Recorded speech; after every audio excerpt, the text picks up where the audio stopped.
ये तो अभी आगाज है 1 दिवसीय और आंदोलन करते रहेंगे। यही सरकार से रिक्वेस्ट है कि हमें जल्द से जल्द सर्टिफिकेट इशू किया जाए। हम तो यही कहेंगे जो नीतीश कुमार जो कहीं घूम रहे हैं वो काश विद्यालय आके एक बार देख लेते। देखिए सरकार चाहती क्या है, जब हम क्वालिफाइड हैं तो हमें सर्टिफिकेट इशू क्यों नहीं कर रही है सरकार। नीतीश जी, ये बिहार में क्या हो रहा है? हर दिन कोई ना कोई आंदोलन जरूर देखा जा रहा है। या तो पंचायत वार्ड सचिव हों या एसटीटी के छात्र हों या तमाम इन मांगों को लेकर लगातार बिहार में धरना हो रहा है। और आप समाज सुधार यात्रा पर हैं। ये कैसा समाज का सुधार यात्रा हो रहा है कि एसटीटी के अभ्यर्थी जो हैं वो सड़कों पर आकर धरने पर बैठ चुके हैं और कह रहे हैं कि जन जन की यही पुकार, सर्टिफिकेट मिले हमार, यानी इन नारों के साथ जो है और धरने पर बैठ चुके हैं एसटीटी जो 2019 के अभ्यर्थी हैं। वो सड़कों पर शांतिपूर्ण तरीके से धरने पर बैठे हैं। एक तरफ वार्ड सचिव जो है लाठियां खा रहे हैं तो दूसरे तरफ जो छात्र और छात्राएं हैं वो सड़कों पर अभ्यर्थी आंदोलन कर रहे हैं, धरना कर रहे हैं, प्रदर्शन कर रहे हैं। बिहार के कई ऐसे जिले से आए हैं। देखिए 2019 के अभ्यर्थी हैं बांका के एसटीटी अभ्यर्थी, तो कोई नालंदा के हैं, यानी आपका गृह जिला है नालंदा, वहाँ से भी महिलाएं वहाँ से भी पहुँची हैं। उनसे भी हम बात करेंगे कि ये क्या हो रहा है बिहार में। मुख्यमंत्री नीतीश कुमार जन सुधार यात्रा पर हैं और आप लोग धरने पर बैठी हैं, क्या कहेंगे?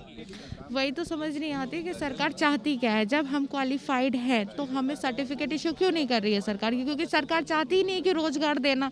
जब बेरोजगार रहेंगे तभी तो धरने पर बैठे हैं ना। हमें तो बस सर्टिफिकेट देके जल्द से जल्द नियुक्ति दी जाए और मतलब ज्वाइनिंग कराई जाए। बस हमारी यही उम्मीद है कि सरकार हमारी मांग को मानेगी और हमें अब दोबारा धरने पर बैठने की ज़रूरत ना पड़े। यही सरकार से रिक्वेस्ट है कि हमें जल्द से जल्द सर्टिफिकेट इशू किया जाए। तो देखिए साफ तौर से कह सकते हैं कि नालंदा से आई हैं नीतीश कुमार के गृह जिले से और यही मांग है इनकी सर्टिफिकेट मिल जाए 2019 का। अब 2022 आने वाला है, क्या कहेंगे? सर हम तो यही कहेंगे जो नीतीश कुमार जो कहीं घूम रहे हैं वो काश विद्यालय आके एक बार देख लेते और विद्यालय की स्थिति देख लेते तो पता चलता है कि पूरे विद्यालय में 2 टीचर की वजह से पूरे क्लास चल रहा है। आज वो सब सही रहता तो आज हम लोग धरने पे नहीं होते। हम लोग आज कब का स्कूल ज्वाइन कर लिए रहते। तो नीतीश कुमार तो सिर्फ सबको बड़गड़ा रहे हैं और तो कुछ कर नहीं रहे हैं। वो जो सिर्फ दिखावा है उनका। अगर सच्चाई रहती तो देखिए ना, एक बार वो विद्यालय जाकर देखें। कहाँ से? लखीसराय। जी हम लखीसराय से हैं। देखिए बिहार के कई जिले से आए हैं, कुछ और भी भाई हमारे साथ हैं, गया से आए हैं। क्या कहेंगे सर? नीतीश कुमार समाज सुधार यात्रा पर घूम रहे हैं और आप लोग धरने पर बैठे हैं, ये कैसा सुधार हो रहा है? देखिए ये सुधार नहीं, ये दुर्भाग्य है। इससे बड़ा दुर्भाग्य कुछ हो ही नहीं सकता। वो कहते हैं कि सुशासन बाबू। हम एक चीज ये पूछ रहे हैं कि आखिर 94,000 का मामला देख लीजिए। हम लोग जो आए हुए हैं एस्टेट 2019 क्वालिफाइड अभ्यर्थी हैं वो आए हुए हैं। हम लोगों का जो मांग है, आज तक इन्होंने 2 बार एग्जाम ऑफलाइन हुआ, 1 बार ऑनलाइन एग्जाम हुआ, 3 बार एग्जाम लेने के बाद रिजल्ट दिया 12 मार्च को और 12 मार्च को दिया था। 55 मिनट का प्रेस कॉन्फ्रेंस था कि जितने सारे शिक्षा मंत्री ने बोला उस प्रेस कॉन्फ्रेंस में कि जितने सारे लोग क्वालिफाइड होंगे सबकी नौकरी पक्की। आज तक देख लीजिए ना सर्टिफिकेट हम लोग को मिला। सर्टिफिकेट अंक प्रमाण पत्र बीसीबी दे सकता है, रोजगार देने का डर तो नहीं? 100%। वो जो बोलते हैं अपने बातों पे वो कायम नहीं है।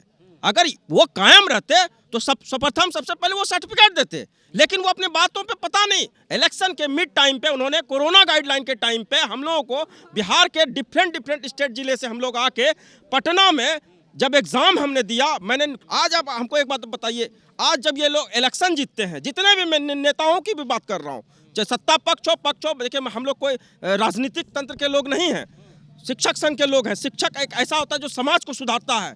समाज में एक सही तो सर वो भी तो चल रहा है समाज सुधार नहीं। समाज क्या सुधार रहे हैं आज तक? वो आज वही तो मैं बोल रहा हूँ, इलेक्शन जब वो करवाते हैं, इलेक्शन के जो पीठासीन पदाधिकारी हैं उनको प्रमाण पत्र देने में कितना दिन टाइम लगता है? हार्डली जैसे इलेक्शन वो जीतते हैं उसके तुरंत बाद उनको दे दिया जाता है प्रमाण पत्र। लेकिन आज तक देख लीजिए शिक्षकों के साथ वो हमेशा दोहरा रवैया अपनाते रहे। आखिर किस बात का दबाव है, किसका दबाव है, किस बात से उनको डर लगता है? जब इतना ही डर था तो 19 लाख रोजगार की जो उन्होंने घोषणा की बात की, 19 लाख रोजगार में कहाँ गया रोजगार? अरे 19 लाख रोजगार में अगर आप ये तो अभी आगाज है 1 दिवसीय। हम लोग को ऐसे ही ग्रांटेड परमिशन लेते रहेंगे और आंदोलन करते रहेंगे और तब तक करेंगे जब तक कि ये हमारी बात को सुन न ले, क्योंकि सरकार ने ही बोला था, 12 मार्च को बोला था, पूरे 55 मिनट का प्रेस कॉन्फ्रेंस में बोला था कि जितने सारे क्वालिफाइड हैं सबकी नौकरी पक्की। तो अपनी बात पे वो कायम रहे, अपनी बात को वो फुलफिल करे, नहीं तो लड़ाई इससे भी आगे जाएगी और लड़ेंगे हम। देखिए, लड़ाई आगे भी जाएगी, ये इनका कहना है। सीधे तौर पर जिस तरीके से ये धरने पर अभी बैठे हैं शांतिपूर्ण, आगे कहीं आंदोलन उग्र ना हो जाए, क्योंकि उनकी सर्टिफिकेट ना मिलेगी तो आगे आंदोलन का रूप और कुछ देखना पड़ेगा मुख्यमंत्री साहब को, क्योंकि बिहार में सुशासन बाबू की सरकार है और समाज सुधारने चले हैं। ये समाज सुधरेगा कि बिगड़ेगा? सर, ये समाज सुधारने की अगर बात होती, आप देख रहे हैं ये माननीय नीतीश कुमार मुख्यमंत्री जी का सोशल इंजीनियरिंग के लिए माने जाते हैं पूरे देश में। बिहार में किस तरह की सोशल इंजीनियरिंग दिख रही है और चुनाव के वक्त में बोले गए इनके बड़बोलेपन, ये स्पष्ट रूप से जनता के सामने दिख रहा है।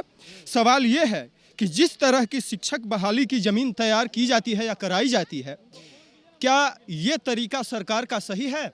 एक शिक्षक अभ्यर्थी जो ज्ञान पुंज, जो शिक्षक क्वालिफाइड होके शिक्षक की पात्रता, वो एक ज्ञान पुंज है जिसे मजलूम गरीब बच्चों को, जिनके द्वारा ज्ञान दिया जाना चाहिए, जिनका समय स्कूलों में बीतना चाहिए, वो रोड पे सरकार से अपनी मांग रखने के लिए अपने समय को जाया करते हैं।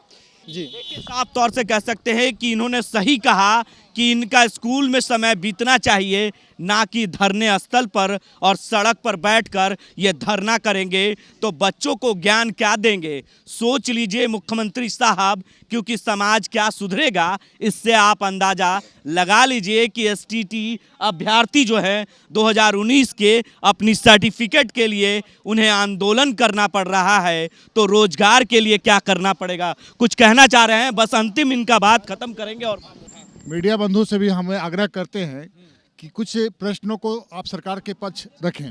जैसे कि जितने भी स्कूल हैं, माध्यमिक स्कूल हो गए, माध्यमिक को कर दिया गया है उच्च माध्यमिक में बदल दिया गया है, और मध्य विद्यालय को माध्यमिक में बदल दिया गया है, लेकिन ना तो उनके पास शिक्षक है, तो ये ना शिक्षक रहते हुए उनका कार्य किस तरह से संपन्न हो रही है, इन सवालों को आप है ना सरकार के पास रखें। ठीक है, फिर बात करेंगे आपसे। देखिए, तस्वीर आपके सामने है कि किस तरीके से सफल अभ्यर्थी जो है वो धरने पर बैठे हैं और अपनी मांगों को लेकर आंदोलन कर रहे हैं। अगर सर्टिफिकेट नहीं मिला तो आगे चेतावनी है मुख्यमंत्री साहब इनका कि आंदोलन और उग्र होगा, या तो इनका सर्टिफिकेट जल्द से जल्द दें तभी समाज सुधरेगा, क्योंकि स्कूलों में जाकर अगर ज्ञान की पाठशाला लोगों को पढ़ाएंगे बच्चों को, तो समझ लीजिए कि समाज तो सुधर जाएगा, लेकिन आपके घूमने से ये समाज नहीं सुधरेगा। तमाम अपडेट्स के लिए आप बने रहे 10 डी न्यूज़ के साथ और देखते रहें 10 D news. Bunty jewellers and brothers, Anishabad opposite Lal Mandir की तरफ से मैरी क्रिसमस और नए साल की बधाई। और नए साल में हमारे यहाँ हर एक खरीद पे कुछ न कुछ उपहार आप निश्चित पाएँ। Please come. हैप्पी क्रिसमस, नव वर्ष का शुभकामना देता हूँ। बालवाड़ी केंद्र द्वारा गरीब बच्चा महादलित टोला में शिक्षा मुफ्त देने का काम करता हूँ। स्कूलों से जो वंचित बच्चे हैं, जो स्कूल से नहीं जुड़ा है, उनको बालवाड़ी केंद्र खोल करके उनको सिखाने का काम करते हैं। और हमारी जहाँ तक बालवाड़ी देशवासियों के लिए बहुत बहुत शुभकामना है, जो बालवाड़ी केंद्र में लोगों ने मदद पहुँचाने का काम कर रहे हैं, और हम समाज के बीच में जा करके शिक्षा के प्रति उजागर काम कर रहे हैं।